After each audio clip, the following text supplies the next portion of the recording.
Uncle जी, मैं CM का बेटा हूँ। नाम तो सुना होगा, विक्रम धनुष। हाँ हाँ, और बताओ यहाँ कैसे आना हुआ? मुझे आपकी जमीन चाहिए। आपके बेटों से बात हो गई है, वो लोग रजिस्ट्रार ऑफिस में हैं। अगर आप भी आ जाते तो। बेटे तो तैयार होंगे ही ना, भला उन्हें इस जमीन से क्या लगाव होगा? मैं जानता था एक दिन वो ऐसा ही करेंगे, इसलिए मैंने अपनी वसीयत कर दी है। क्या कर दी ना गलती?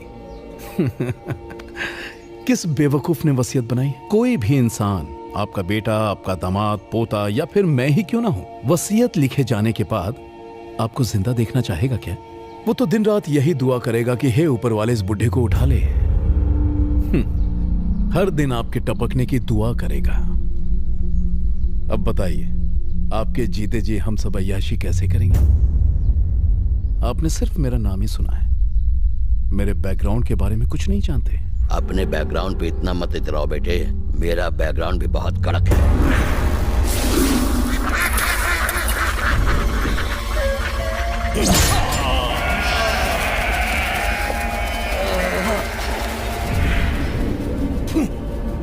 बैकग्राउंड की बात करता था, अब हो गया ना अंडरग्राउंड। तेरा बाप मर चुका है, बस ये दिखा के रजिस्ट्री करवा ले। बोलिए मैडम। वकील साहब, हम आर्मी फैमिली से हैं। मेरे शौहर अनवर बॉर्डर पर लड़ते हुए शहीद हो गए थे। उनकी इस बहादुरी और शहादत के लिए सरकार की तरफ से हमें 16 एकड़ जमीन खेती के लिए दी गई थी, लेकिन एक बिल्डर ने वो जमीन हड़प ली है। उसने वहाँ पर कब्जा कर लिया है। मेरे दामाद ने आवाज उठाई तो उसे घसीट कर ले गए। ये तो नाइंसाफी है, पुलिस ने कुछ नहीं किया? पुलिस, एमएलए सब उससे बहुत डरते हैं वकील साहब। किसी ने कुछ नहीं किया, मैं करूंगा। लाइए फाइल दीजिए, उन्हें तो मैं घसीटते हुए कोर्ट लेकर जाऊंगा। नाम क्या है उसका? मसूद पहलवान है उसका नाम।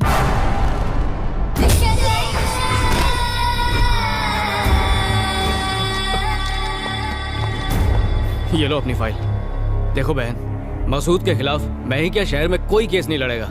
मुझे माफ कर दीजिए। हम बहुत उम्मीदें लेकर आए थे। देखिए मैं कुछ प्लीज भाई साहब, मेरे शौहर को बचा लीजिए। एक ऐसा वकील है। उठो बहना, तुम्हारी मदद सिर्फ श्रीपति ही कर सकता है। कोर्ट जाना उसे पसंद नहीं, बहस करना उसकी आदत नहीं, पर वही आपकी मदद कर सकता है। अदालत के अंदर जाकर उसने आज तक एक भी केस नहीं जीता है, पर अदालत के बाहर कभी हारा नहीं। और इसकी वजह है उसका बेटा, जिसके नाम से दहशत भी कांपती है। जहां पर इंसाफ दम तोड़ देता है, वहीं से उसका न्याय जन्म लेता है। वो अदालत के फैसले के लिए नहीं रुकता, सीधा सजा देता है। एक बार उसने केस अपने हाथ में ले लिया, फिर सामने सीएम हो, पीएम हो, आईएएस हो, कानून तोड़ने वाले की कमर तोड़ के उन्हें अपाहिज कर देता है। समाज का रखवाला है वो।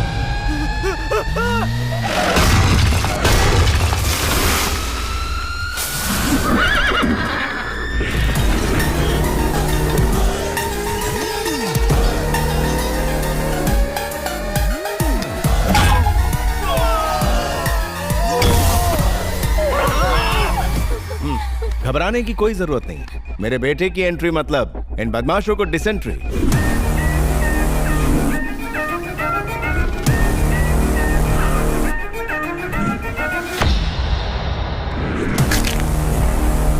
कौन है रे तू?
अरे बाप रे, गए काम से, अब इनका क्या होगा?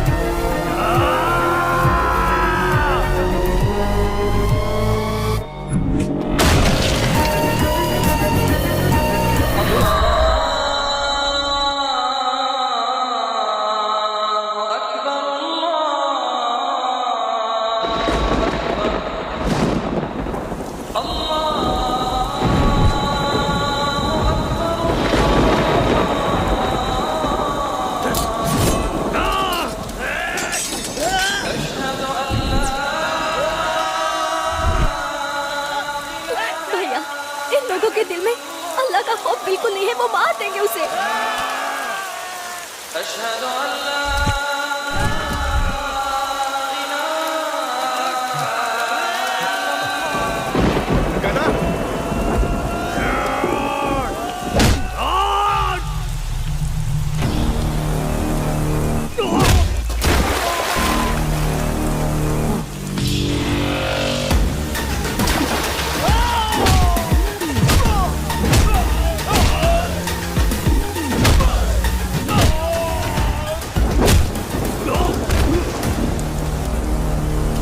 तू मुझे मार रहा है?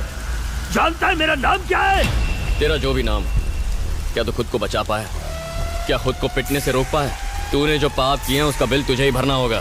दर्द और जख्म नाम या बैकग्राउंड के मोहताज नहीं होते।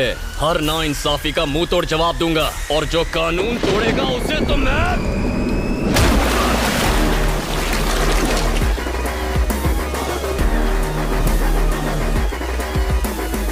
अरे बहन जी, कोई जरूरत नहीं, बिल्कुल मत घबराइए। ओके बेटा, तुम्हें चोट तो नहीं लगी ना? कुछ नहीं हुआ। लगी भी होगी तो तुम कहाँ मुझे बताओ? मुझे कुछ हो सकता है क्या चाचू?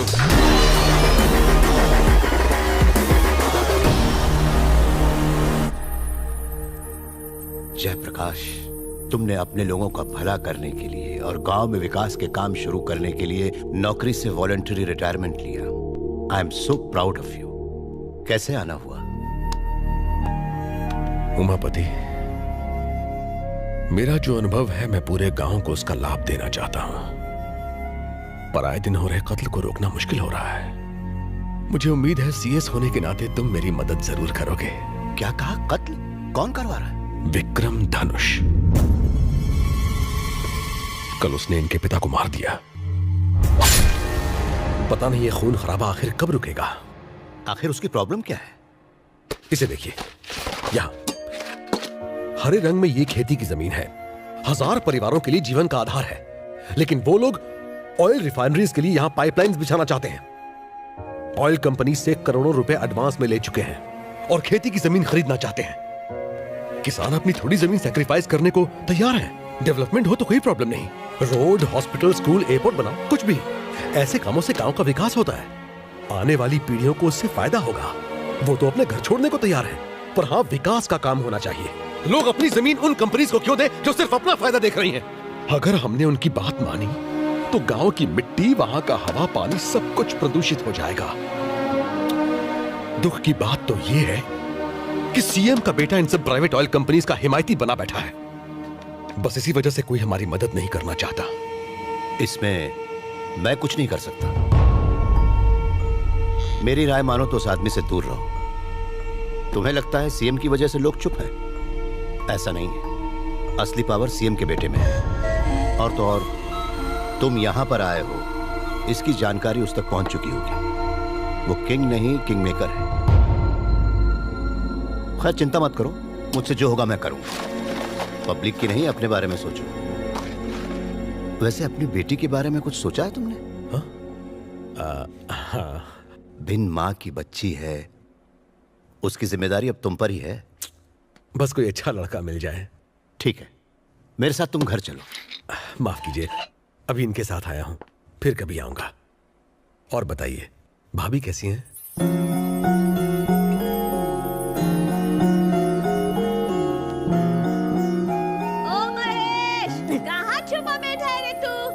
कल मुही मोटी भैंस, इसके दिमाग और शरीर दोनों की चर्बी उतार दूंगी। गोरी भैंस।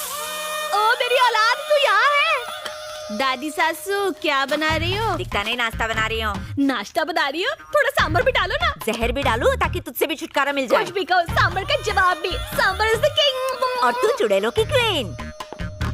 गुलाब की कली, मैं ऑफिस जा रहा हूँ। हाँ, अरे ओ हड्डे हराम, हाँ? लड़की देखने गया था तो आँख पे काला पट्टा बांध के गया था।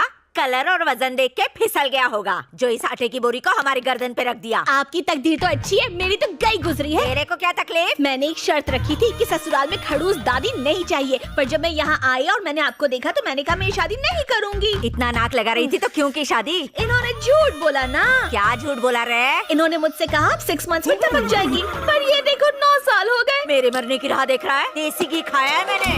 मेरे बेटे को किसी की नजर ना लगे, सारी पूरी नजर पड़ जाए। दादी, भले ये बाहर से लड़ाई झगड़ा करके आए, पर नजर तो ऐसे उतारती है जैसे जंग जीत के आया हो। धीरे बोल, नहीं तो वो कद्दू उठा के तेरे सर पे ही फोड़ देगी।